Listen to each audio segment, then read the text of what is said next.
This is in response to a lot of those DoorDash driver threads right now talking about how much money they make on the platform.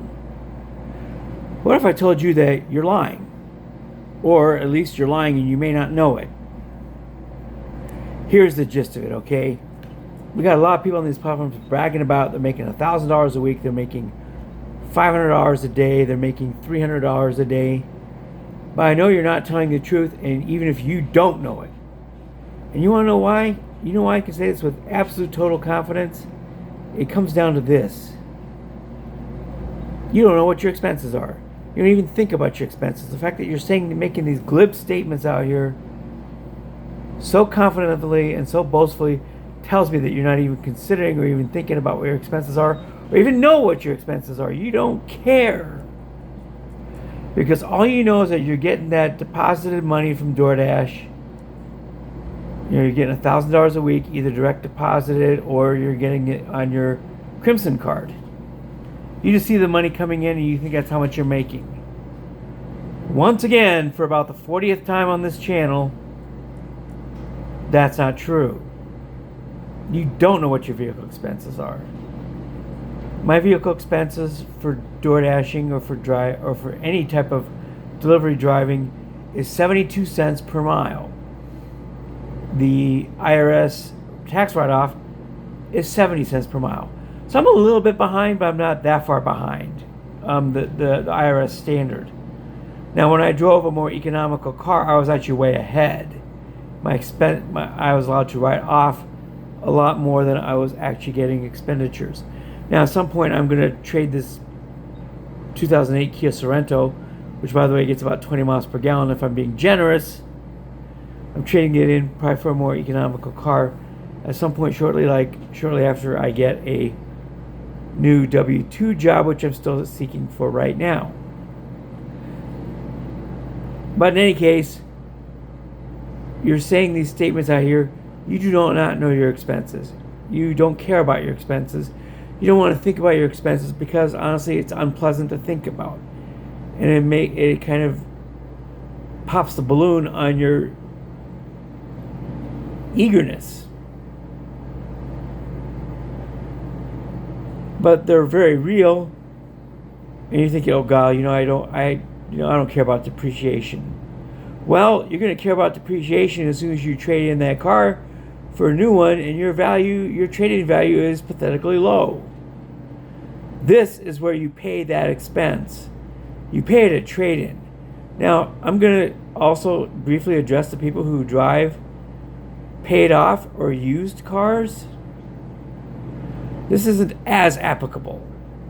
If you're free and clear on a car and you drive free and clear on a car, and you don't particularly, then you're not going to care as much about depreciation. Now, if at some point you decide to sell the car or have to trade it in, then you probably will care. But if you have a very old junker, for example, you have like a 2010 or something like that, you started with a low value car to begin with. So your depreciation is not going to hit as hard. The IRS vehicle depreciation calculator on irs.gov can provide that particular answer for you relatively easily, using your mileages from year to year and the model and make of your vehicle and the year that it was made. For example, if it's like a 2010 Kia Sorento instead of the 2018 Kia Sorento that I have, your depreciation is not going to hit as hard. So that's not going to be much part of your expense ratio formula. However, gas certainly is part of it, which I believe actually most of you actually do consider. But car payments, if you're on a loan,